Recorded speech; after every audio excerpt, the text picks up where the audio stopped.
யாத்ராகமம் 17 8ஆம் வசனத்திலிருந்து பாருங்க. அமலேக்கியர் வந்து ரெவிதீமிலே இஸ்ரவேலரோட யுத்தம் பண்ணினார்கள். அப்பொழுது மோசே யோசுவாவை நோக்கி, நீ நமக்காக மனிதரை தெரிந்து கொண்டு புறப்பட்டு அமலேக்கோட யுத்தம் பண்ணு. நாளைக்கு நான் மலையுச்சியில் தேவனுடைய கோலை என் கையில் பிடித்து கொண்டு நிற்பேன் என்றான்.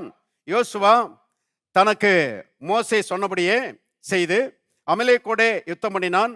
மோசேயும் ஆரோனும் ஊர் என்பவனும் மலையுச்சியில் ஏறினார்கள். மோசே தன் கைகளை ஏறெடுத்திருக்கையில் இஸ்ரவேலர் மேற்கொண்டார்கள். அவன் தன் கைகளை தாழ விடுகையில் அமலேக்கு மேற்கொண்டான். மோசேயின் கைகள் அசந்து போயிற்று. அப்பொழுது அவர்கள் ஒரு கல்லை கொண்டு வந்து அவன் கீழே வைத்தார்கள். அதன் மேல் உட்கார்ந்தான். ஆரோனும் ஊரும் ஒருவன் ஒரு பக்கத்திலும் ஒருவன் மறுபக்கத்திலும் இருந்து அவன் கைகளை தாங்கினார்கள். இவ்விதமாய் அவன் கைகள் சூரியன் அஸ்தமிக்கும் வரைக்கும் ஒரே நிலையாயிருந்தது. யோசுவா அமலேக்கையும் அவன் ஜனங்களையும் பட்டய கருக்கினாலே முறியடித்தான். பின்பு கர்த்தர் மோசையை நோக்கி, இதை நினைவுறும் பொருட்டு நீ ஒரு புஸ்தகத்தில் எழுதி யோசுவாவின் செவிகள் கேட்கும்படி வாசி.